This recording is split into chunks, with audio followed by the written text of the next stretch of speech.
theatrical on its way. We wanted to find a way to reach out to the fans to be. It's a lot of the reasons why we approached the project Next Avengers. I mean, Thor is one of those characters that's just as iconic as they come. And the fans that have been with us for the 600 issues that exist, they're expecting the hero that have been in the books. That Stan Lee and Jack Kirby did such a beautiful job creating or expanding upon from mythology, the stories that Walt Simonson did so beautifully that, were a part of my youth. But what we needed to do was find a way to catch people up, give them a sense of who these characters were before they became the greats they now are in Marvel's history. The theatrical and animated series deal with Thor primarily on Earth. And in this film, we leave Thor in Asgard.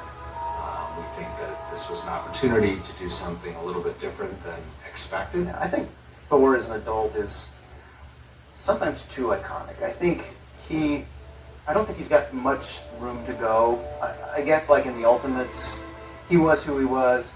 Yeah, he had a little room, but he was a firmly established character. There wasn't time to really actually explore any kind of an arc for him. So that's what, in devoting an entire movie to Thor, especially a younger Thor, we got to pull away a lot of the confidence. Actually, we started him out full of confidence, but it was basically based on living in a very protected environment, being worshipped by the other Asgardians as the son of Asgard, and then quickly just stripping it all away and realizing he doesn't know what he's doing out there, what he's unleashed. When he finds this very dangerous weapon, even then he didn't realize the stakes at hand until he had pulled it out and tried to use it to fend off some ice giants, and saw what happened, and it just crushed him. I sense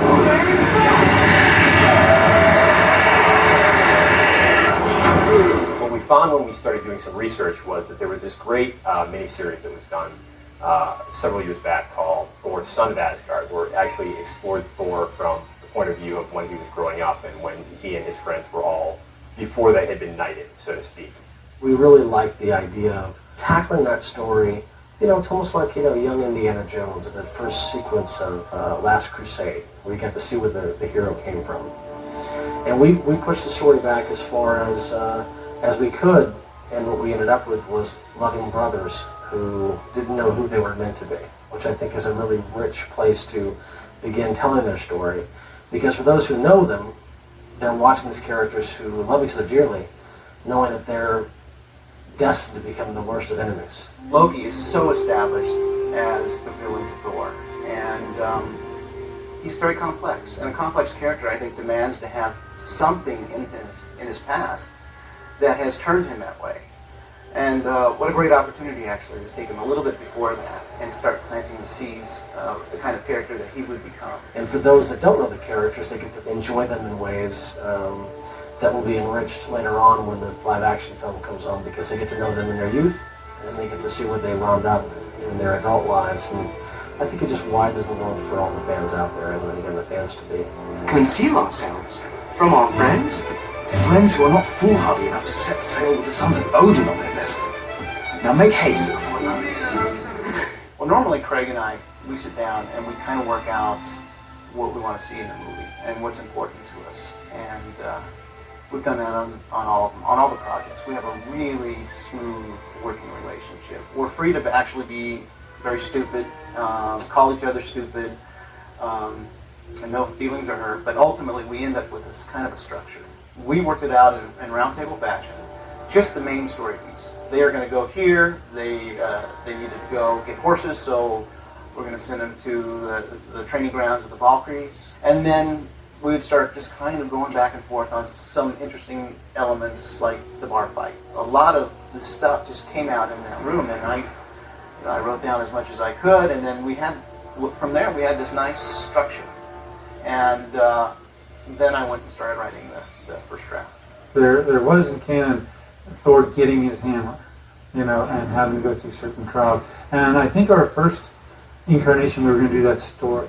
We decided to do a prequel to that story, where Thor, we felt, even before he got his hammer, had to learn some things about being the nobility that he is. He starts out kind of a spoiled prince, This is Thor's journey. We didn't want to make Mjolnir be the MacGuffin or the thing to get at this point. That's something that's got to be awarded to Thor. He's not at that place right now. What we wanted to do is, knowing Gary has such a vivid imagination, and that the design of this movie was going to be so important because of the new worlds we were going to be exploring, that we wanted him involved in basically fleshing out the structure of the story. We had a roundtable session, and we would sit around and basically we just worked through the story. When we started really delving into the comic book side of Thor and looking for inspiration, it was amazing to find the incredible diversity of artistic styles. When you look at all these Thor comic books, you know, different artists have approached the realms of Asgard in very different ways. Kirby redefined Asgard and the world of the gods in a way that separates it from anything else that's come its way. When we look at those materials for this film and even the live action, we're trying to find that translation today of how do we bring this stuff to life, because this beautiful blend of technology and sorcery and celestial qualities and how it affects Earth and the realms are connected. I mean, it was just beautifully done. This incredible idea that these 9 realms are interconnected and that you can travel to them via these flying ships that the Asgardians have was just something really cool and fantastical that I don't think we'd ever seen in animation before, that we wanted to try to explore. The Tree of Life, I mean, it's very ethereal. It doesn't really make sense. But what we wanted to do was make it solid. It's a huge, giant tree in the middle of the universe, and with worlds hanging off it, and some of these worlds are plateaus with jagged, root-like, bases. And to get there, you either can fly, or you have to walk on these giant branches. Let's go.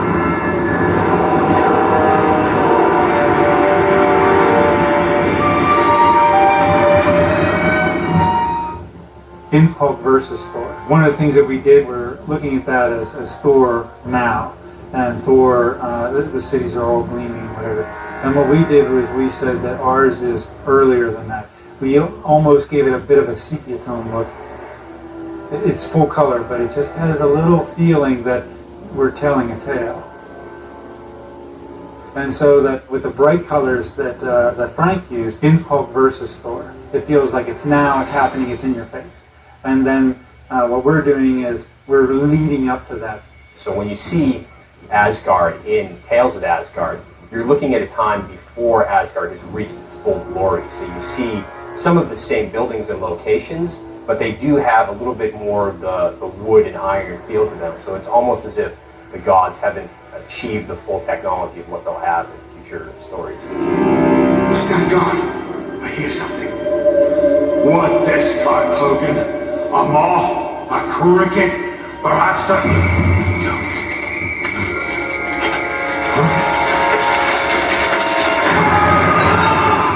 When we were building these films, we were trying to, just like in the comics, give it its own feel and look. The film is a blend of traditional hand-drawn 2D animation, which we primarily do for the characters, and then we're using 3D and CGI animation for some of the environments, some of the props, vehicles, things like that, and we use a nice tune-shaded blend of the two in order to make everything feel seamless.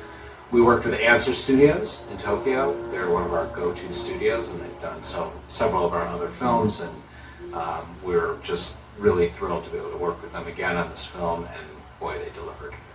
Of the styles we've used, this is again one of my favorites. It's not anime.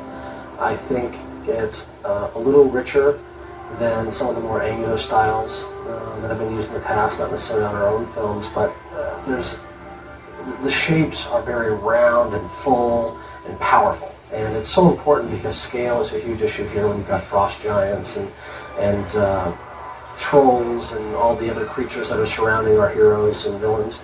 And the style is just beautiful. We start out with the main titles where we're going through the parchment and the tree of the 9 worlds.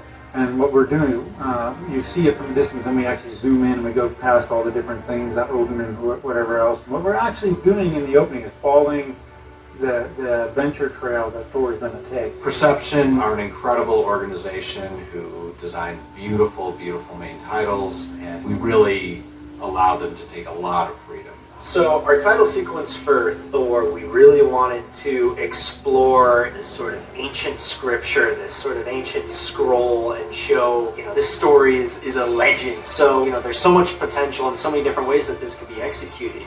We're thinking, do we want to handle this like like it's a modern day Clash of the Titans, or is it something that's a little more sci-fi, or is it more of a children's storybook that you want to guide someone through? So we play with a bunch of different visual styles, and when we showed them to the client, they actually picked this direction, which you can see a lot of these directions are really fleshed out and have numerous frames.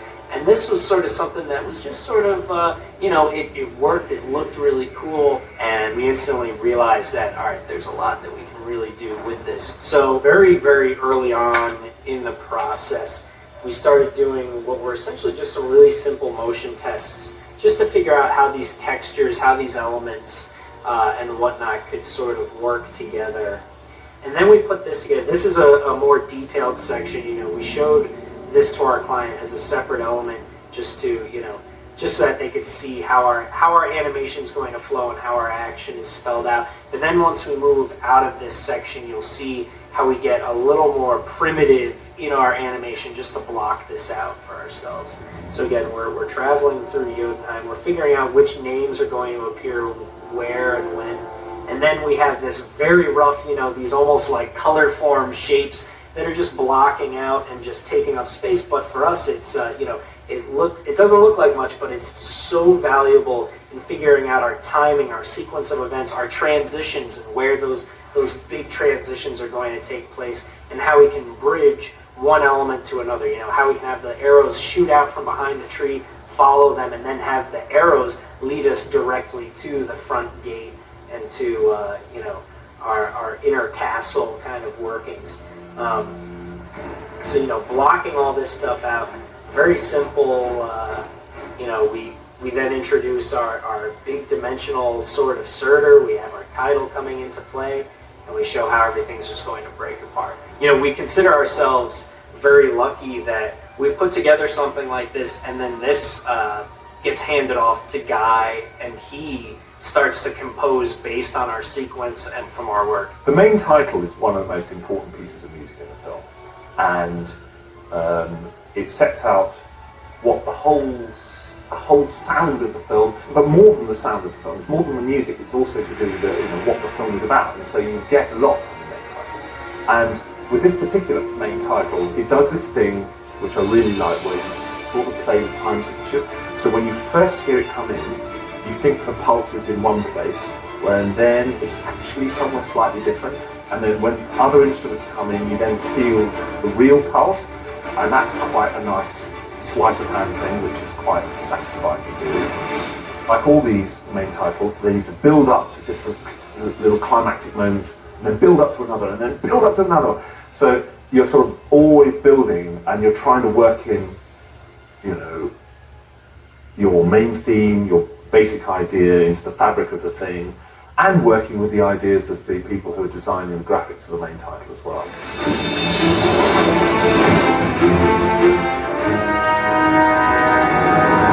I wasn't a big comic book fan, but I'm a huge fan of the whole iconography and mythology of this alternate mythology that is the Marvel Universe. I mean, from a composer's point of view, what fun.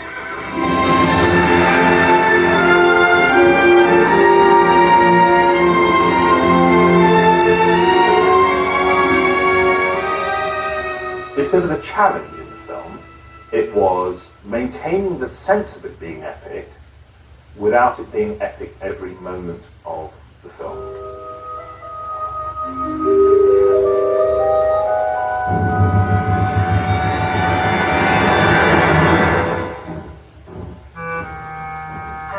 Managing to make it lyrical, emotive, moving, and action-packed all at the same time.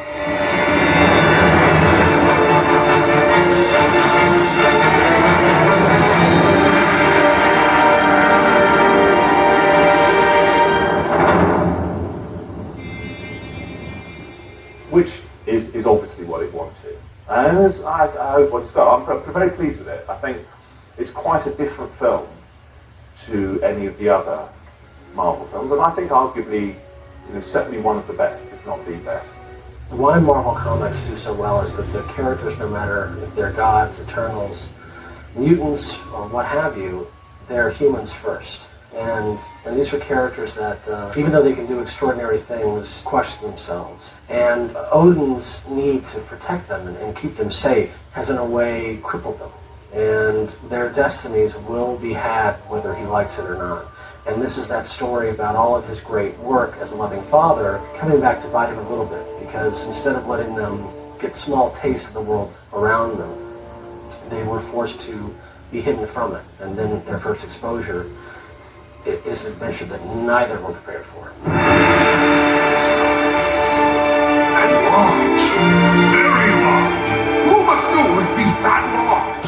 Not me. It's interesting too because there's no real, there's lots of action, lots of violence, lots of things going on. But the thing is, there's no real bad guy. We show you all the different people's point of view. We actually show even how an Asgardian may have somewhat a bit of a prejudice against the frost giants just because of their size and they're different from me and whatever, but we also show the frost giants' point of view. Thor and the Warriors 3 and Loki broke into their lands and unfortunately shot first. So everyone kind of gets what they deserve here. The real villain in this is the Sword of Surtur. Whenever you pick it up, it begins to look inside yourself for those elements in yourself, whether it be prejudices, hatreds, or whatever. And you may think, I'm only angry at someone, the sword will seek them out and destroy them. Sif, Warriors 3, you must help hold the line. Loki and I will save our father.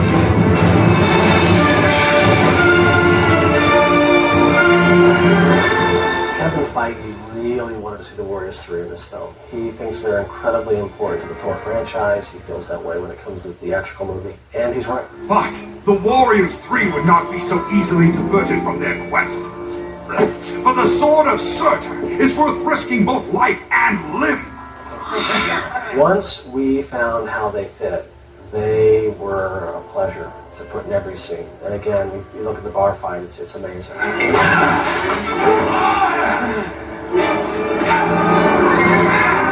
My biggest fear in sometimes creating these ensemble casts is the feeling that they're all in lockstep everywhere they go. It's like, we're going here together, we're going there together. But with the Warriors 3, they're like one person. They're such beautifully simple characters. Volstagg wants to eat, Vandal wants to be with a girl, or girls, and Hogan wants to fight. And it doesn't matter what's going on in any given scene, their motivations stay the same. I thought that it would be Volstagg that would be the guy that would get the main humor, because in the comic he's always sitting on someone and he does those kind of things, but it ends up being Fandral that steals the show because he's a little more swarmy and and the way he's playing up to the ladies all the time make you laugh all the time. I mean, each one of them they seem like one character.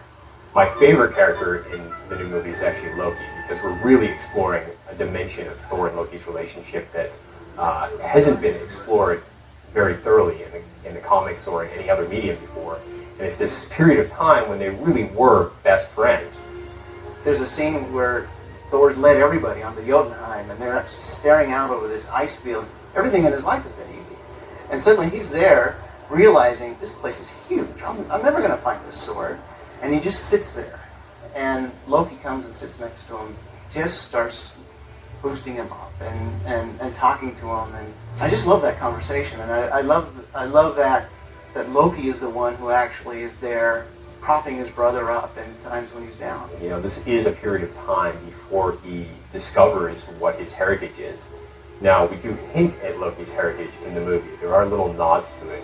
When they're journeying in Jotunheim, the Warriors 3 and Thor are all freezing. They can't believe how frigid it is. And Loki is walking without a coat. He doesn't even feel the temperature, and it's because of his frost giant blood that is the case. Ulgrim!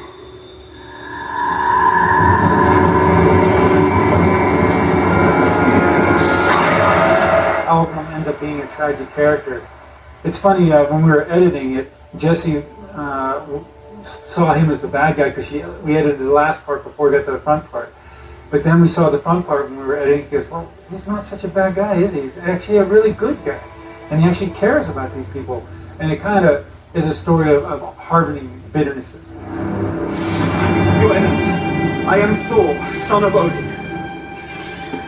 I humbly return Elder's daughter and offer myself as your prisoner in hopes of ending this conflict. It's not about the battle that is one that shows the strength of character. It's the sacrifice that he puts down at the end to really show that he's willing to accept what he's done and take the punishment.